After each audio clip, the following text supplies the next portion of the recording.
Bab 794. Ini benar-benar pernyataan yang berani dan tidak patut dilontarkan. Apabila kata-kata ini terdengar oleh Raja Bakir, dia pasti akan murka. Kemal bahkan sangat mungkin akan dieksekusi. Saat ini, Wira berkata, "Kak Kemal, sejujurnya aku sangat terkejut karena kamu mengucapkan kata-kata seperti itu. Kalau bukan benar-benar tulus, aku yakin kamu nggak akan mengucapkan ini. Aku sudah tahu bahwa konsekuensi dari kembali ke kerajaan Nuala adalah seperti ini, tapi aku tetap kembali.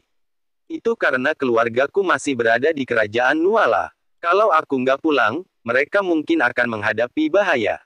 Selain itu, aku memiliki keyakinan bahwa aku bisa meninggalkan ibu kota kerajaan," ucap Wira sambil tersenyum. Perkataan ini membuat Kemal sangat terkejut. Dia pun bertanya, "Sobat Wira, apakah kamu benar-benar memiliki cara untuk pergi dari sini?"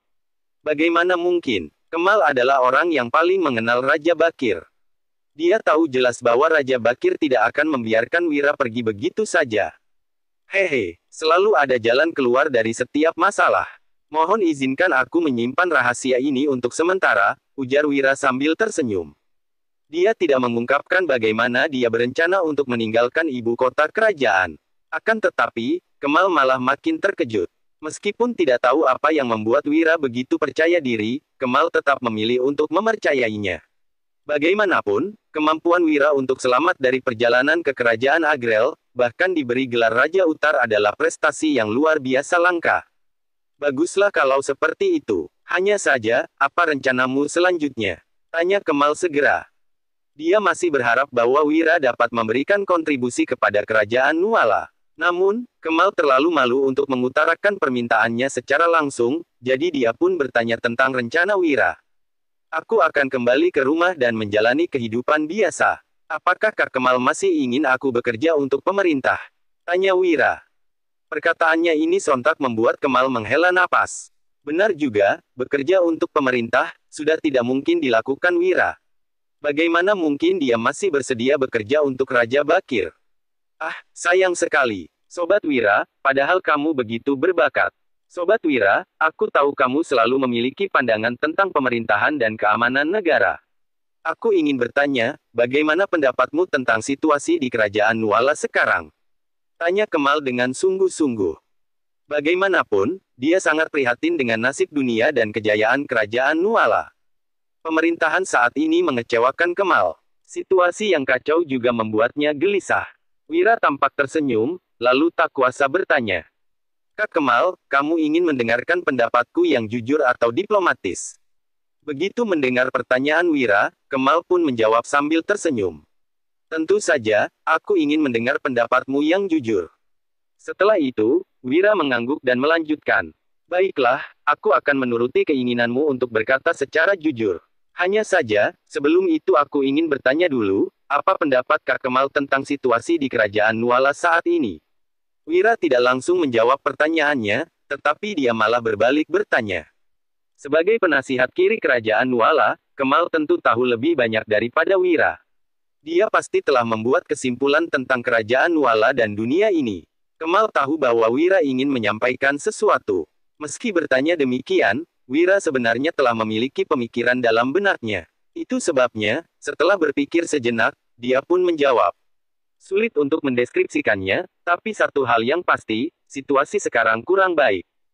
Kemal tidak mengatakannya secara rinci, tetapi siapapun dapat mendengar ketidakberdayaan dalam kalimat ini. Raja yang berkuasa sekarang sangat picik dan memiliki pemikiran sempit.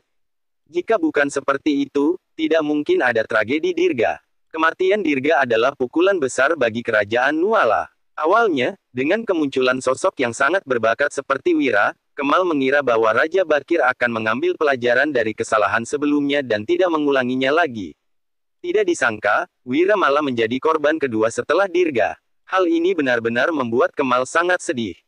Bab 795. Wira tersenyum dan berkata, "Sepertinya Kak Kemal sudah punya jawaban sendiri dalam hati, jadi kenapa kamu masih menanyakan pendapatku?" Kemal menghela napas dan menggelengkan kepalanya. Dia lantas tersenyum masam dan berkata, "Terkadang, biarpun kita sudah tahu jelas jawabannya, kita tak kuasa menahan diri untuk berharap situasi bisa berubah." Hati Kemal terasa sangat pedih, tetapi Wira tidak mengatakan apapun lagi. Jika dibandingkan dengan kerajaan Agrel, satu-satunya kelebihan kerajaan Nuala adalah wilayahnya yang subur. Dalam hal pemerintahan, kerajaan Nuala tidak sebaik kerajaan Agrel. Hal ini bukan karena kerajaan Nuala kekurangan orang berbakat. Sebaliknya, kerajaan Nuala memiliki banyak orang bertalenta. Baik penasihat kiri maupun penasihat kanan adalah orang-orang yang luar biasa, hanya saja mereka tidak mau bekerja sama. Tentu saja, masalah utamanya adalah sang raja. Dialah yang patut disalahkan atas kondisi kerajaan sekarang. Raja Bakir tidak mampu menghargai orang-orang berbakat dan selalu mementingkan untung dan rugi dalam memerintah. Meskipun Raja Bakir bisa dibilang adalah raja yang cakap, itu saja tidak cukup. Setidaknya, pemikirannya terlalu sempit. Sebagai raja, jika dia tidak sanggup menyokong rakyat, bagaimana dia bisa memimpin kerajaan? Bagaimana dia bisa membuat semua rakyatnya berjuang demi dirinya? Konon, ambisi penguasa biasanya sangat besar, lalu bagaimana dengan Raja Bakir? Seharusnya ambisinya juga tidak kalah besar, bukan? Namun, Raja Bakir bukan orang seperti itu. Dia berpikiran sempit, egois, dan penuh curiga. Raja seperti ini tidak akan bisa membuat pencapaian yang signifikan. Wira, kamu juga mengetahui hal-hal ini. Kalau begitu, aku ingin bertanya, apa kamu punya strategi yang baik untuk menstabilkan kondisi kerajaan? Aku ingin tahu bagaimana cara membuat kerajaan Nuala berjaya, tanya Kemal lagi. Wira tersenyum dan menjawab, sebenarnya solusinya nggak terlalu sulit. Asalkan semua orang punya cukup makanan, kerajaan juga otomatis akan makmur. Tapi, saat ini banyak orang kehilangan rumah mereka dan kelaparan. Rakyat hidup dalam kemiskinan dan nggak banyak penduduk desa yang bisa hidup nyaman. Kalau kondisi ini terus berlanjut, gimana kerajaan Nuala bisa berjaya? Kemal mengerti maksud Wira, tetapi masalah itu sulit diselesaikan.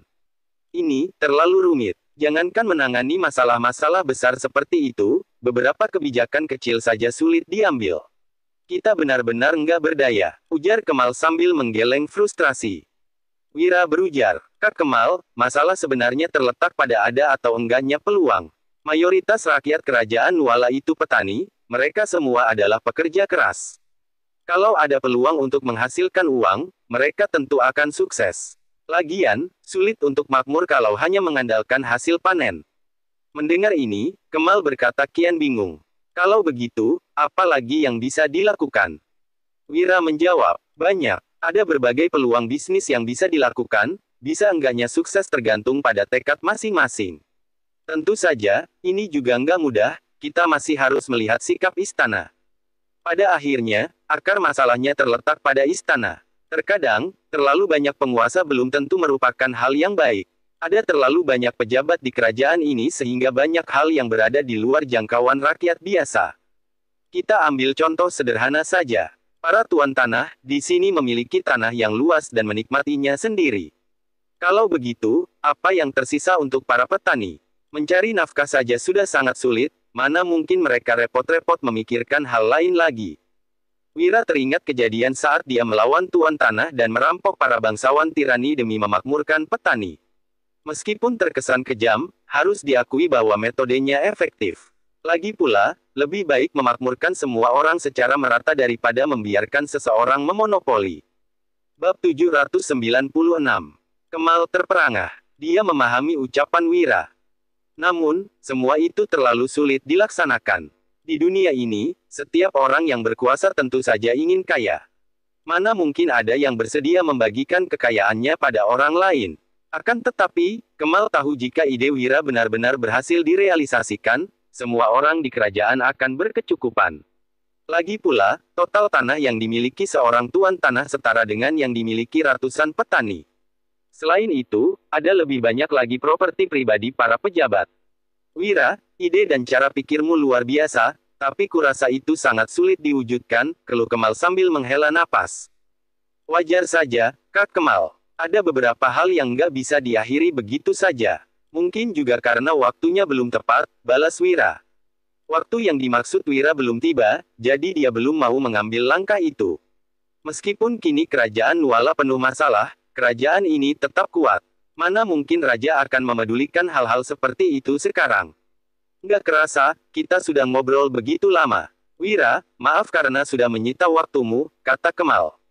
Di luar, matahari sudah hampir terbenam. Percakapan Kemal dengan Wira hari ini berjalan begitu menyenangkan hingga dia lupa waktu. Wira tertawa dan berkata, "Nggak masalah, Kak Kemal bisa datang kapan saja kalau ada waktu luang. Aku senang mengobrol denganmu." Kemal menyahut, "Oke, aku pasti akan datang kalau punya waktu kosong."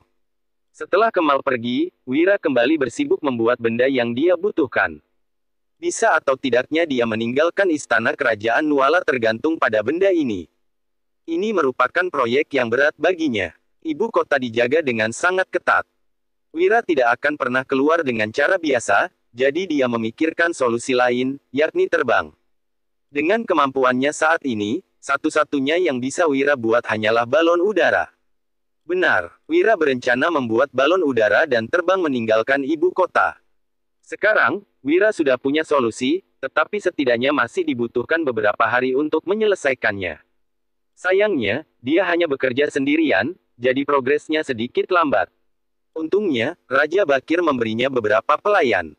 Tanpa sungkan, Wira meminta mereka membantunya melakukan beberapa pekerjaan kasar. Namun, dia sendirilah yang mengerjakan bagian terpentingnya. Beberapa hari terakhir, Yuda terus dilanda kekhawatiran. Dia beberapa kali memasuki istana dan meskipun bisa berjumpa dengan Wira setiap saat, dia tetap tidak tenang. Jika situasi ini terus berlanjut, Wira akan terjebak di ibu kota selama sisa hidupnya. Namun, sekeras apapun Yuda memutar otak, dia tidak mendapatkan solusi untuk mengeluarkan Wira. Dia sempat berpikir untuk membobol istana, tetapi hal seperti itu tidak mungkin berhasil. Aku benar-benar nggak berguna, gumam Yuda dengan pedih sambil memukul meja. Yuda sudah meminta Dodi untuk kembali. Dia tidak berani membiarkan Dodi di ibu kota. Takutnya, Raja Bakir akan terus membebani Wira dengan menggunakan Dodi. Pada saat yang sama, Dodi, Danu, Mandra, Biantara, Hasan dan lainnya di dusun Dharma di tengah Gamang. Hal yang sama dirasakan Wulan, Dian, Dewina, Putro, Fabrian, dan juga Pramana. Sementara itu, Suryadi dan Lestari juga tak kalah gelisah. Bab 797. Bagaimanapun, Wira adalah kerabat Suryadi dan Lestari. Orang-orang lain, termasuk Emran juga mengkhawatirkan keselamatan Wira. Saat ini, semua orang sudah berkumpul dan mendiskusikan rencana untuk menyelamatkan Wira. Kita nggak bisa menunggu lebih lama lagi. Biarpun harus membobol istana, kita harus membawa Kak Wira kembali. Ujar Mandra dengan niat membunuh kuat yang terpancar dari matanya. Iya, aku berutang nyawa pada Kak Wira. Kalaupun harus menebusnya dengan nyawaku, aku akan menyelamatkan Kak Wira. Timpal Dodi dengan marah.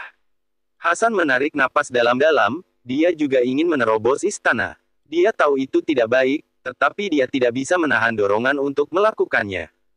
Kak Wulan, karena Kak Wira nggak di tempat, kamu saja yang putuskan. Haruskah kami membobol istana? Kalau kamu setuju, kami, Ngarai Naga Biru, dan Aliansi Rute Dagang Asri akan bertindak. Semua orang di sana memandang Wulan. Wulan tentu saja berharap bisa menyelamatkan suaminya. Namun, Wira telah mengiriminya surat dan memintanya untuk tidak khawatir. Dia pun berjanji akan kembali dalam waktu tidak lebih dari setengah bulan. Wulan berujar, semuanya, aku tahu kalian sangat dekat dengan Wira. Sebenarnya, aku juga ingin pergi ke ibu kota. Kalaupun nggak bisa menyelamatkan suamiku, mati bersamanya pun nggak masalah. Tapi, suamiku menyuruh kita menunggu dia pulang lewat suratnya. Aku nggak ingin membantahnya. Hanya saja, aku mengkhawatirkan keselamatannya, jadi, Wulan juga tidak bisa membuat keputusan. Hatinya terasa campur aduk. Di satu sisi, dia mengkhawatirkan Wira, di sisi lain, dia ingin mematuhi perintah suaminya. Belum lagi, dia juga khawatir tindakan gegabahnya akan menimbulkan masalah baru bagi Wira. Putro mendadak berkata, karena Tuan Wahyudi bilang begitu, kita percaya saja padanya. Tapi, kita tetap harus membuat persiapan yang diperlukan. Setidaknya, kalau suatu hari kita benar-benar ingin membobol istana, kita sudah punya persiapan. Di antara orang-orang ini, pendapat Putro sangat dihargai. Jadi, semua orang mengangguk setuju mendengar ucapannya. Iya, Pak Putro benar, seenggaknya kita harus membuat persiapan. Kita tunggu sampai batas waktu yang dikatakan Kak Wira. Kalau sampai waktu itu Kak Wira belum kembali, kita akan pergi ke ibu kota. Oke, ayo bekerja, seru semua orang dengan mata yang memancarkan tekad. Setelah pertemuan itu selesai, Wulan, Dian, dan Dewina berkumpul bersama dengan hati cemas. Kalian yang sabar, iya. Terima kasih karena kalian masih bersedia menunggu Wira dalam situasi seperti ini. Setelah dia kembali, aku akan memintanya mengadakan pesta pernikahan besar untuk kalian, ujar Wulan sambil menggenggam tangan Dian dan Dewina. Wajah kedua wanita itu memerah, lalu mereka pun menyampaikan isi hati mereka masing-masing. Aku hanya mencintai Tuan Wira dalam hidup ini. Aku lebih memilih untuk sendirian selamanya daripada menikah dengan orang lain, kata Dian dengan tegas. Hatinya hanya milik Wira. Selama Tuan Wira bisa kembali, biarpun aku nggak bisa bersamanya, aku rela, timpal Dewina dengan mata memerah.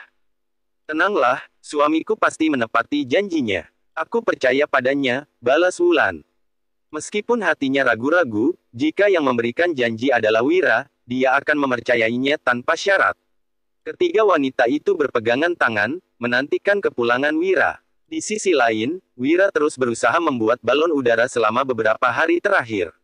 Benda itu sudah hampir selesai. Gak lama lagi, aku bisa pergi dari sini, gumam Wira, senang melihat balon udaranya akan segera jadi. Bab 798. Raja Bakir sudah mengurangi kewaspadaannya terhadap Wira. Dia tahu bahwa Wira tidak akan pernah bisa meninggalkan ibu kota. Sewaktu mengunjungi Wira, dia melihatnya masih sibuk membuat sesuatu. Sang raja diam-diam menggelengkan kepala, merasa puas karena pria cerdas dan angkuh itu pun tidak bisa lepas dari genggamannya. Wira, sepertinya kamu sangat bosan akhir-akhir ini. Bagaimana kalau kamu ikut aku berburu? Ajak Raja Bakir. Dia tidak sedang berbaik hati, melainkan hanya merasa pergi bersama Wira pasti akan menarik. Wira tertegun sejenak, tidak menyangka Raja Bakir akan mengajaknya pergi berburu. Setelah mempertimbangkannya sejenak, dia menyanggupi. Meskipun Wira ingin segera meninggalkan ibu kota, dia bisa menundanya sehari. Terima kasih, Yang Mulia, jawab Wira sambil tersenyum. Raja Bakir terkekeh-kekeh tanpa mengatakan apapun lagi.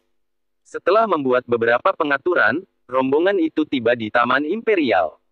Ada pasukan kerajaan yang berjaga di sekitar, jadi Wira tidak akan bisa kabur. Wira menunggangi kuda tinggi tanpa niat berburu. Dia hanya keluar untuk menghirup udara segar. Raja Bakir bisa melihat bahwa Wira tidak tertarik untuk berburu. Jadi, dia memerintah beberapa orang untuk mendirikan tenda supaya mereka bisa beristirahat di siang hari. Raja Bakir duduk di tenda megah bersama putra sulungnya yang baru berusia 10 tahun. Sebuah ide mendadak muncul di benaknya. Wira memang sangat luar biasa, mungkin bagus juga jika pria itu menjadi guru untuk putranya. Dengan pemikiran itu, Raja Bakir langsung memanggil Wira ke tendanya. Wira, ini putra sulungku. Dia sangat berbakat dan cerdas. Aku ingin memintamu mengajarinya. Apa kamu bersedia? Ujar Raja Bakir sambil mengulum senyum. Ini bisa dianggap semacam pengakuan darinya untuk Wira. Wira sedikit terkejut. Berhubung Raja Bakir menyuruhnya menjadi guru putranya, dia pasti yakin sekali bahwa dirinya tidak bisa keluar dari ibu kota. Dia tersenyum dan menjawab. Yang Mulia, wawasan hamba tidak begitu luas untuk menjadi guru pangeran. Lagi pula, hamba bahkan belum lulus ujian. Orang yang sudah lulus ujian pun belum tentu berbakat. Wira, kamu nggak perlu merendah, aku tahu kemampuanmu, balas Raja Bakir sambil tertawa. Raja Bakir bukannya benar-benar berharap Wira menjadi guru imperial. Dia hanya ingin putranya belajar dari Wira. Bagaimanapun, Wira memang sangat berbakat. Raja Bakir tidak ingin menyia-nyiakan bakat Wira, tetapi dia sendiri tidak berani memberdayakan bakat itu.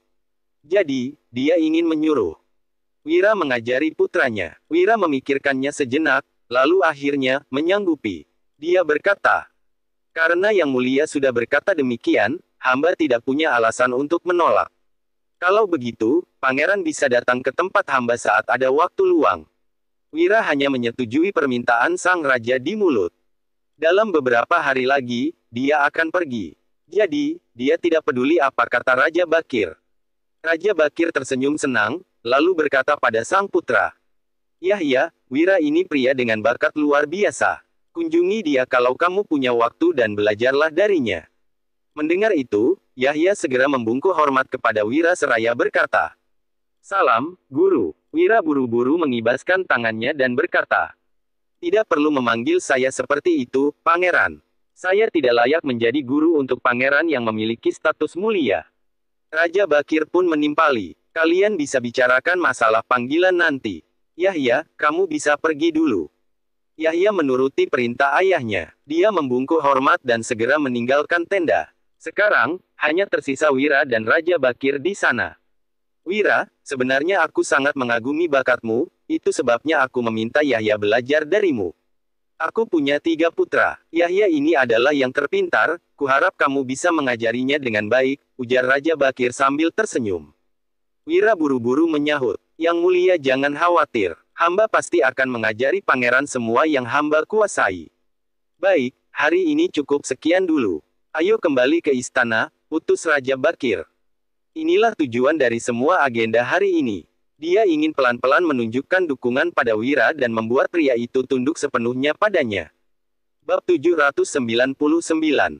Meskipun Raja Bakir tidak tahu apakah rencananya akan berhasil, dia tetap ingin mencobanya. Tidak ada yang lebih menarik daripada menaklukkan orang yang menganggap dirinya sendiri paling hebat. Setelah Wira kembali, Yahya datang mengunjunginya. "Salam, Guru," sapa Yahya masih dengan sikap hormatnya. Meskipun usianya baru 10 tahun, dia sering mendengar tentang urusan istana dan mengetahui beberapa prestasi Wira. "Pangeran Yahya tidak memanggil saya begitu. Saya sudah bilang kalau saya bukan guru pangeran," balas Wira sambil tersenyum. Dia tidak mengakui hubungan guru dan murid di antara mereka. Yahya tertegun sejenak sebelum bertanya, "Kalau begitu, aku harus memanggilmu apa?" "Kalau pangeran tidak keberatan, panggil saja saya Tuan," jawab Wira. Bagaimanapun, Yahya adalah seorang pangeran, memanggilnya Tuan saja sudah cukup sopan. "Baik, Tuan," sahut Yahya singkat.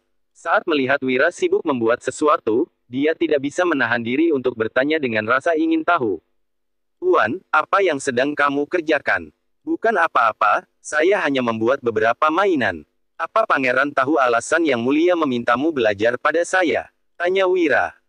Daripada tidak melakukan apapun, Wira mulai mengobrol dengan Yahya. Tak disangka, pertanyaan sambil lalu itu mendatangkan jawaban yang mengejutkan Wira. "Biarpun ayahku nggak mengatakannya dengan gamblang, menurutku itu karena Tuan adalah jenius. Ayahku ingin aku mempelajari wawasan yang kamu kuasai," jawab Yahya sambil tersenyum. Jawaban yang diberikan dengan jujur dan lugas ini mengejutkan Wira. "Haha, pangeran ternyata orang yang sangat lugas dan pintar, saya kagum," ujar Wira. Mana mungkin Wira tidak terkejut. Seorang anak berusia 10 tahun ternyata sejeli itu. Bocah ini tidak bisa diremehkan. "Apa Tuan bersedia mengajariku?" tanya Yahya lagi. "Saya ingin mengajari pangeran, tapi sayangnya saya tidak punya banyak waktu lagi," jawab Wira sambil menggelengkan kepalanya. Wira melirik balon udara yang hampir selesai itu. Faktanya, jika Yahya bukan putra Raja Bakir, Wira pasti akan sangat menyukai anak ini. Bocah itu sangat pintar dan kelihatannya dia bukan tipe orang yang licik. Karakter seperti ini paling langka dan berharga. "Nggak punya banyak waktu lagi. Tuan, apa kamu akan meninggalkan ibu kota?" tanya Yahya terkejut. Wira malah bertanya balik, "Pangeran pikir saya bisa pergi?" Yahya menggelengkan kepalanya dan menjawab, "Seharusnya nggak bisa. Istana dijaga ketat oleh pengawal istana dan ibu kota dijaga pasukan kerajaan. Tuan nggak mungkin bisa keluar dari istana. Kalaupun ada yang datang untuk menyelamatkanmu, itu lebih mustahil lagi. Ibu kota nggak bisa ditembus. Untuk menyerbu ibu kota, dibutuhkan seenggaknya 50.000 pasukan. Apalagi, ada ratusan ribu pasukan yang ditempatkan di 4 provinsi sekitar ibu kota. Jadi, menurutku Tuan nggak akan bisa pergi," tambah Yahya. Analisis Yahya yang akurat membuat Wira sedikit terkejut. "Pangeran, apa kamu mempelajari semua ini sendiri?" tanya Wira penasaran. "Bukan, ayahku yang mengajarkannya padaku. Aku selalu membaca laporan yang diperiksa oleh ayahku di ruang kerjanya," sahut Yahya.